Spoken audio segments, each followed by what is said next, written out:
नमस्कार बंधुरा आशा करी आपनारा सबाई भालो आछेन। प्रियास कुकिंग ब्लगे आबारो एकटा नतून रेसिपिते आपनादेर सबाइके स्वागत जानाई।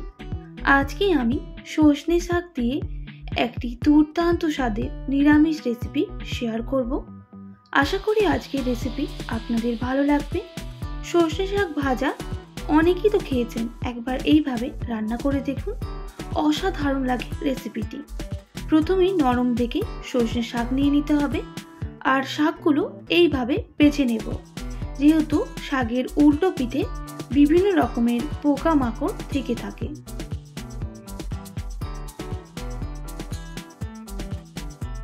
উল্টে পাল্টে সমস্ত সজনে শাকগুলো এইভাবে বেছে নিতে হবে।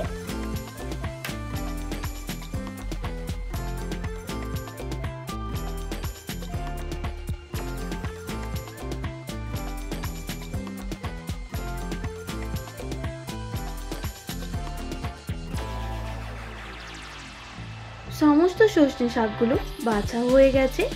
एबार जल दिए परिष्कार करे धुए निते हबे। एदिके एकटा कड़ाई बसिए दिलाम और कड़ाइर मध्य शाकटा दिए देब और शाकेर मध्य एकदम परिमाण मतो जल दिए दिते हबे और दिए देब परिमाण मतो लवण। एबार शाकटा सेদ্ধ करे निते हबे। एर जोन्नो एकटा ढाकना दिए ढेके दिচ্ছি प्राय 5 मिनट मतो। 5 मिनट पर ढाकनाटा खुले शाकटा एकटू नाड़ाचाड़ा करे निচ্ছি और जलटा पुरो शुकनो शुकनो करे निते हबे। আর ঢাকনা দেওয়ার কোনো রকম দরকার নেই, তবে গ্যাসের ফ্লেমটা একদম হাইতে রেখে এটাকে ভেজে নেব।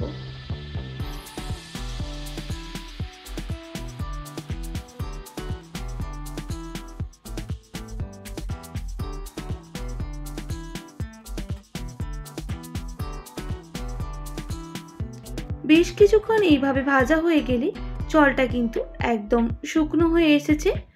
आरो 2 मिनट मतो এইভাবে নাড়াচাড়া করে নিলে কিন্তু শাকটা একদম রেডি হয়ে যাবে। তো দেখুন বন্ধুরা, শাকে কোনো রকম জল নেই, একদম শুকনো হয়ে গেছে। এবার শাকটা নামিয়ে নিতে হবে।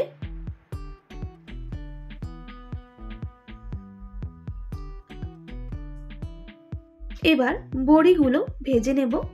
তার জন্য কড়াইয়ের মধ্যে প্রথমে বড়িগুলো দিয়ে দিতে হবে।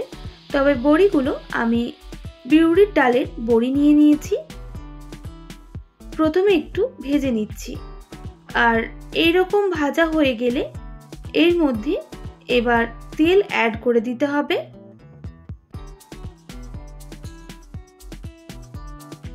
আর বড়িগুলো লাল করে ভেজে নিতে হবে।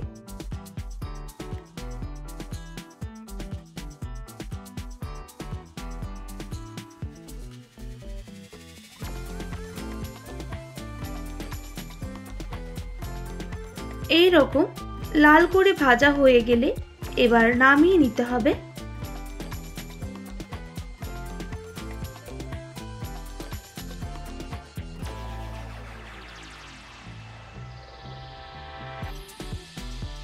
এখানে এবার সামান্য পরিমাণ সরষের তেল দিয়ে দেব আর সরষের তেলটা গরম হয়ে গেলে দিয়ে দেব সামান্য পরিমাণ গোটা জিরে আর একটা শুকনো লঙ্কা আমি এই রকম ভাবে কেটে রেখেছি সেটাও দিয়ে দেব আর ফোড়নটা ভালো করে ভেজে নিতে হবে।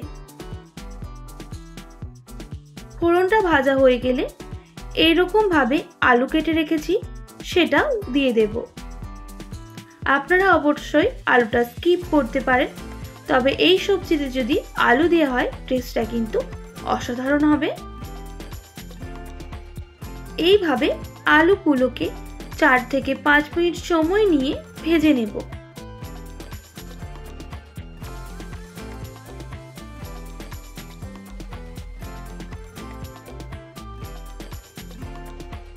आलुर मध्य सामान्य परिमाण लवण, सामान्य परिमाण हलुदेर गुঁড়ো দিয়ে দিতে হবে।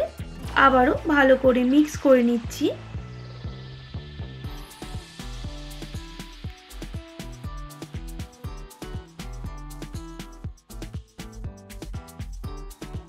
আলুগুলো এইরকম লাল করে ভাজা হয়ে গেলে কিন্তু দেখে নিতে হবে আলুগুলো সেদ্ধ হয়েছে কিনা।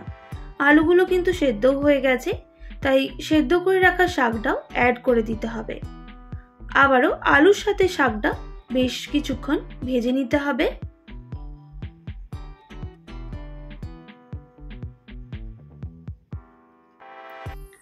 আর শাকটা বেশ ভালোভাবে ভাজা হয়ে গেলে এর কিন্তু টেস্টটা অসাধারণ হয়।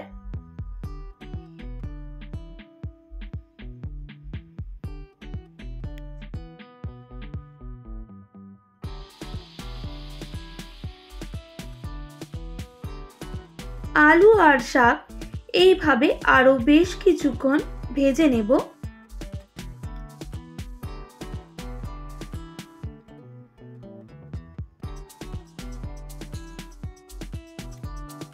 এরপর এর মধ্যে অ্যাড করে দিতে হবে পোস্ত বাটা।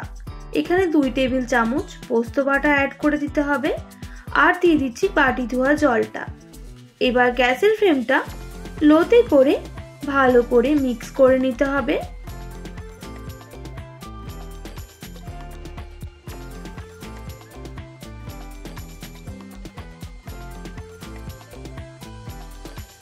পোস্তর সাথে শাক আর আলুটা বেশ কিছুক্ষণ ভেজে নিতে হবে।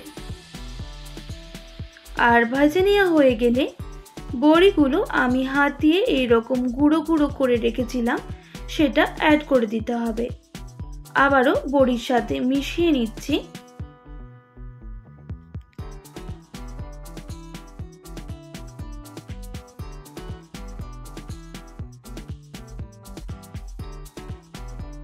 আর বেশ কিছুক্ষণ লো টু মিডিয়াম আঁচে শাকটাকে ভেজে নিচ্ছি। নিরামিষের দিন যদি এই রকম শাক ভাজা হয় কিন্তু খেতে অসাধারণ লাগে আর এক নিমেষেই ভাতগুলো শেষ হয়ে যায়। আমি এটা সম্পূর্ণ নিরামিষভাবে বানিয়েছি। আপনারা যদি আমিষভাবে বানাতে চান সেক্ষেত্রে পেঁয়াজ আর রসুন কুচিও অ্যাড করে দিতে পারেন। একদম রেডি হয়ে গেল, এবার নামিয়ে নিতে হবে। তো দেখুন বন্ধুরা, সজনে শাক ভাজাটা কতটা সুন্দর আর লোভনীয় হয়েছে। এইভাবে একবার বাড়িতে ট্রাই করবেন আর কেমন লাগলো কমেন্ট করে জানাতে একদমই ভুলবেন না। যদি ভালো লেগে থাকে অবশ্যই একটি like, comment, share and subscribe করে আমার পাশে থাকার অনুরোধ রইল। পাশে থাকা বেল আইকনটাও প্রেস করে দেবেন, তাহলে নিত্য নতুন রান্নার ভিডিওগুলো আপনাদের কাছে পৌঁছে যাবে। আর বন্ধুদের শেয়ার করতেও একদমই ভুলবেন না। আজকের মতো এতটাই। আবারও নতুন কোনো রেসিপির সঙ্গে দেখা হচ্ছে। আপনারা ভালো থাকবেন, সুস্থ থাকবেন। আর এতক্ষণ আমার ভিডিওটি দেখার জন্য অনেক অনেক ধন্যবাদ আপনাদের সবাইকে।